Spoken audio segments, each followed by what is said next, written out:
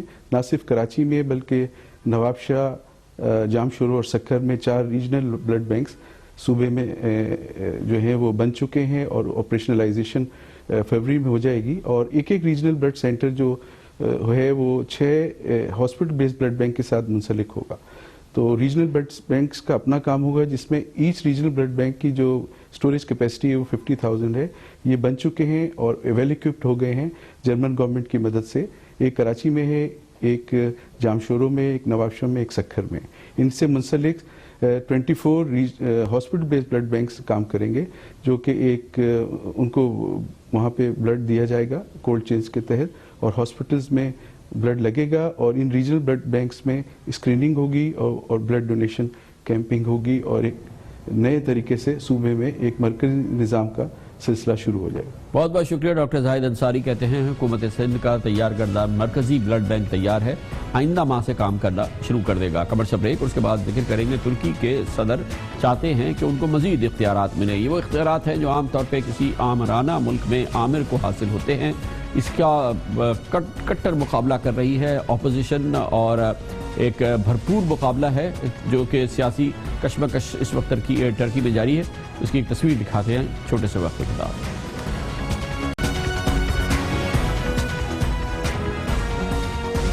ترکی کے صدر طیب اردوان مختلف حوالوں سے دنیا کی خبروں میں مسلسل آتے رہتے ہیں, خاص طور پہ وہ ایکشن جو انہوں نے کیے ہیں اس ناکام فوجی بغاوت کے بعد, جس کا مقصد یہ تھا کہ ان کی حکومت کا تختہ الٹا جائے.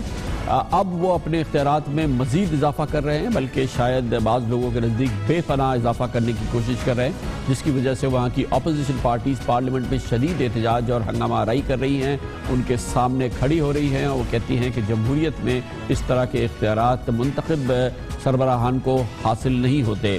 رائٹرز نیوز ایجنسی کہتی ہے کہ اگر یہ ترامیم منظور ہو گئی تو ترک صدر کو وزراء کی تعیناتی اور برطرفی کا اختیار مل جائے گا, اور وہ 2029 تک ملک کے صدر اور پارٹی کے قائد بن جائیں گے. یہ سب سے اہم بات ہے کہ وہ حکمراں پارٹی کے قائد بھی بن جائیں گے, ملک کے صدر بھی بن جائیں گے 2029 تک. یعنی ترکی میں موجودہ پارلیمانی نظام کی جگہ صدارتی نظام نافذ ہو جائے گا, جس کے لیے طیب اردوان اب یہ ترامیم کر رہے ہیں. ترکی میں ناکام فوجی بغاوت کے بعد سید طیب اردوان کی حکومت نے انتہائی سخت اقدامات کا سلسلہ شروع کیا ہے, اور اب تک فوج, پولیس, عدلیہ اور تعلیم کے مختلف شعبوں سے یونیورسٹی سے 50,000 افراد کو وہ نکال چکے ہیں، ہزاروں لوگوں کو گرفتار کیا گیا ہے۔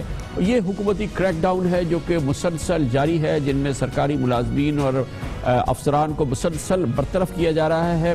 صرف اساتذہ جو ہے وہ 15,200 ہیں جن کو کہ نکالا گیا ہے، پولیس کے 9,000 لوگوں کو، وزارت داخلہ کے 8,777 اہلکار، وزارت خزانہ کے 1,500 ملازمین اور وزیر اعظم آفس کے 257 ملازمین ہیں جن کو شامل کر دیا، جن کو ملازمت سے نکال دیا گیا ہے، کیونکہ کہا جاتا ہے کہ اس کے روابط ہیں اس گروہ کے ساتھ، اس گروپ کے ساتھ جو بقول طیب اردوان کے ان کی حکومت کا تختہ الٹنا چاہتی ہے، اور اس طرح کے اقدامات اس سے پہلے ترکی کی حالیہ تاریخ میں کبھی دیکھنے میں نہیں آئے۔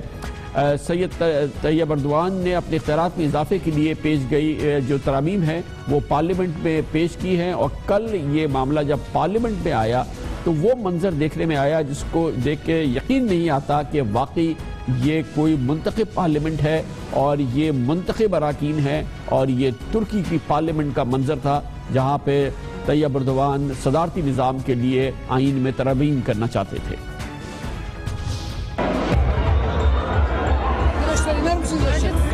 İner misiniz aşağıya? Çek. Ne için davranıyorsunuz siz ya?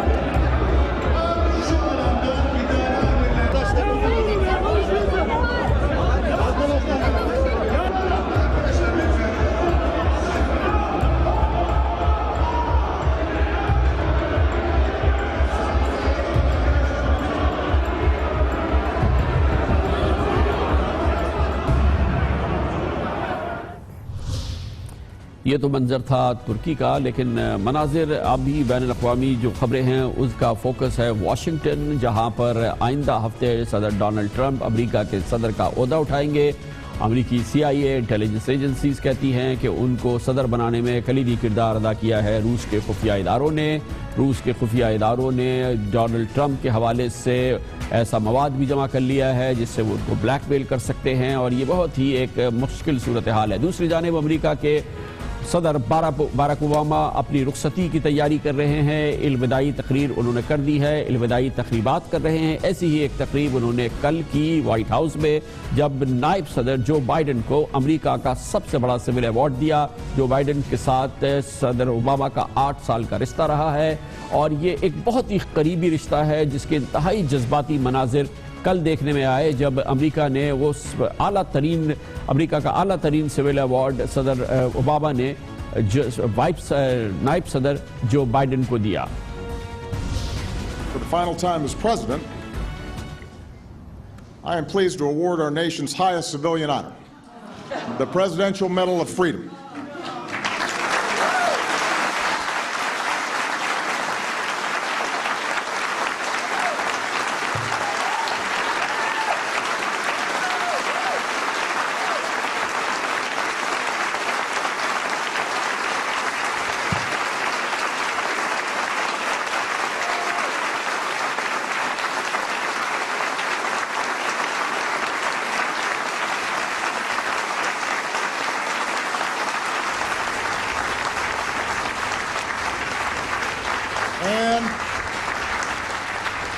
اشکبار تھے نائب صدر جو بائیڈن، مگر ان کی بہت اہم بات آپ کو ہم بتا دیں جو کچھ دن پہلے ان کے حوالے سے سامنے آئی۔